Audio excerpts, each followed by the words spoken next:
Graça e paz. Reflexões bíblicas por David Wilkerson. Primeiro, quando Jesus se faz conhecido. O profeta Isaías fala da igreja pouco antes da volta de Jesus. O povo de Deus não parecerá frágil, chafurdando no medo e estressado. Não, eles estarão florescendo, banqueteando-se com a melhor comida e vinho. O Senhor está nos dizendo em essência: guardei o melhor para o final e agora estou derramando para o meu povo. Eles estão se banqueteando com coisas maravilhosas na minha presença. Nesta montanha, o Senhor Todo-Poderoso preparará um banquete de comida saborosa para todos os povos, um banquete de vinho envelhecido, a melhor das carnes e o melhor dos vinhos. Isaías 25, verso 6. Esta festa incrível está ocorrendo em todo o mundo. Os rapazes e as moças de Deus estão famintos por um evangelho que os toque profundamente em seu espírito. Eles rejeitaram o evangelho de exageros, multidões e profissionalismo e buscam apenas ficar fechados com Jesus, recebendo revelação dele. Eles estão saindo da oração com um fogo que mexe com todos ao seu redor. Tudo que o Senhor está fazendo nestes últimos dias está intimamente ligado à sua presença. E sua festa só pode acontecer onde a presença de Jesus é manifesta. O salmista diz que as colinas se derretem como cera na presença do Senhor. Salmo 97, verso 5. Simplificando, toda parede espiritual e bloqueio carnal evapora quando Jesus se dá a conhecer. A presença de Cristo é tão real quando se manifesta que você quase pode tocá-la. A presença tangível e penetrante de Jesus é evidente em sua igreja. As pessoas caem de joelhos em adoração a Ele e saem com um brilho especial de terem estado na presença de Cristo. E a sua casa? Os visitantes sentem a presença de Jesus em sua casa? O aroma de sua santidade permeia sua família, seu casamento, todos os seus relacionamentos?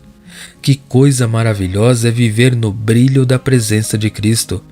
O Espírito Santo trará e manterá sua presença e poder em nossas igrejas, nossos lares e nossos corações, se o seguirmos de perto. Segundo, quando Jesus está em cena. Lemos no livro de Marcos que um pai perturbado levou seu filho endemoniado aos discípulos de Jesus em busca de libertação. O menino não era simplesmente perturbado ou rebelde. Ele estava cheio de espíritos malignos que controlavam todas as suas ações. Sua situação era conhecida em toda a região, e ele era considerado absolutamente sem esperança.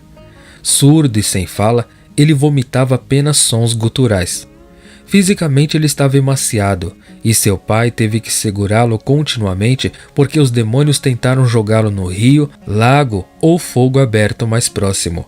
Que situação horrível! Eu me pergunto quantas vezes esse pai teve que pular em um lago e arrastar seu filho para ressuscitá-lo. Provavelmente era um trabalho de tempo integral apenas para evitar que a criança se matasse. O coração de seus pais deve ter se partido ao ver seu amado filho em uma condição tão terrível sem ninguém capaz de ajudar. Quando o homem trouxe seu filho aos discípulos, Satanás o fez espumar pela boca, ranger os dentes e girar descontroladamente. Os discípulos oraram pelo menino, mas nada aconteceu. Logo os escribas duvidosos começaram a perguntar: por que o menino não está curado? O diabo é mais poderoso nesse tipo de situação? Então Jesus entrou em cena. Quando o pai do menino disse a Jesus que os discípulos não poderiam curar seu filho, Jesus respondeu simplesmente: se tu podes crer, tudo é possível ao que crê. Marcos 9, 23. Então Jesus tornou o impossível uma realidade. Ele repreendeu o espírito imundo dizendo-lhe: espírito sudimurdo, eu te ordeno, sai dele e não entres mais nele. Marcos 9, 25. O menino então caiu no chão, mas Jesus o pegou pela mão e o levantou. Marcos 9, 27. Imagina a felicidade dessa família. Tenho certeza de que o pai abraçou o menino limpo e liberto com o coração transbordando de alegria. Como pais, podemos ter certeza de que nossos filhos podem ser confiados a Deus. Terceiro, quando Deus nos chama para agir. Você já ouviu falar da oração da fé, mas creio que existe uma imagem espelhada dessa oração baseada na carne. a oração da incredulidade. Tal oração é totalmente inaceitável para Deus. Na verdade, a Escritura diz que é pecaminoso aos seus olhos. Moisés, um homem piedoso e de oração que seguiu o chamado de Deus a cada passo, chegou a uma crise em sua vida. Os israelitas estavam sendo perseguidos pelo faraó e não havia absolutamente nenhuma esperança de escapar, exceto atravessar o Mar Vermelho. Moisés sabia em seu coração que esta crise foi ordenada por Deus, e ainda assim, os gritos de pânico de centenas de milhares de pessoas estavam ecoando em seus ouvidos. Então ele foi para uma encosta isolada e derramou seu coração em oração em voz alta. Deus não gostou de seu choro a noite toda porque era evidência de uma raiz de incredulidade em seu coração. Duvido que você já tenha ouvido o Senhor lhe dizer: pare de chorar e levante-se. Mas o Senhor repreendeu Moisés: por que você clama a mim? Êxodo 14:15. O significado literal hebraico deste versículo é: por que você está gritando comigo? Por que Deus diria isso a Moisés? Porque quando Deus chamou Moisés para libertar Israel, ele prometeu dar-lhe uma voz que as pessoas ouviriam. Êxodo 3:18. No entanto, Moisés respondeu com incredulidade: mas suponha que eles não acreditarão em mim nem ouvirão minha voz. Suponha que eles digam: o Senhor não apareceu a você. Pensem quão tola foi a incredulidade de Moisés. Pelo poder de Deus, ele já havia realizado maravilhas incríveis e mais tarde experimentou a intimidade face a face com Deus. Mas aqui no Mar Vermelho, ele hesitou na incredulidade e Deus ordenou: tome autoridade espiritual sobre esta crise e avance com fé. Daqui a algumas horas você estará dançando de alegria. Ao enfrentarmos nossas próprias crises, podemos nos convencer de que a oração é a coisa mais importante que podemos fazer. Mas chega um momento em que Deus nos chama para agir, para obedecer a sua palavra com fé, para que nossas orações não sejam feitas em incredulidade. Quarto, quando Deus diz: confie em mim. Pense por um momento sobre todas as maneiras pelas quais Deus atendeu às necessidades de seu povo ao longo da história. Quando Israel estava no deserto, eles não tinham supermercados ou mercearias. Não havia sequer uma folha de grama à vista. Mas Deus fez chover maná do céu para que o povo tivesse pão, e fez com que os pássaros caíssem do céu aos alqueires para que tivessem carne. Ele fez a água jorrar de uma rocha, e ele manteve sobrenaturalmente seus sapatos e roupas intactos, para que nunca se desgastassem em 40 anos de uso. No Antigo Testamento, lemos que um profeta faminto foi alimentado por um corvo.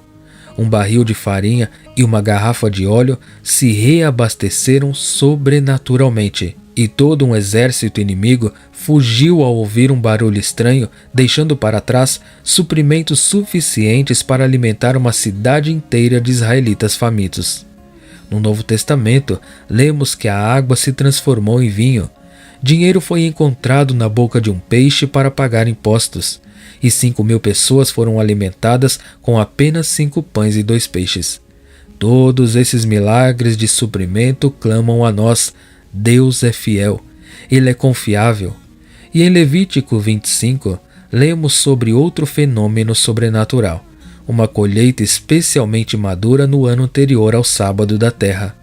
Em seguida, Deus ordenou que o povo observasse 7 ciclos consecutivos de sábados para a terra. Contarás 7 sábados de anos para ti, 7 vezes 7 anos. E o espaço dos 7 sábados de anos será para ti 49 anos. Versículo 8. Em outras palavras, você deve celebrar este sábado a cada 7 anos, por um período de 49 anos, 7 sábados vezes 7. Em termos bíblicos, o período de 49 anos abrangeria toda uma geração. A implicação aqui é que tal período forneceria tempo suficiente para uma geração inteira aprender a confiar no Senhor. Ao longo desse tempo, pais e avós construíram uma história de fé para que pudessem dizer a seus filhos: sim, é verdade. Deus proveu tudo o que precisávamos nos primeiros 6 anos, mas quando chegou o 7º ano, muitos de nós ficamos com medo. No entanto, a provisão de Deus nos ajudou até o 8º ano e até o 9º. Às vezes era assustador, mas sempre havia o suficiente. Ninguém passava fome e ninguém precisava mendigar. Todas as necessidades foram supridas. Deus testou nossa fé e Ele permaneceu fiel. A questão é que quando Deus diz, confie em mim, Ele quer dizer isso. Deus abençoe a todos. Amém.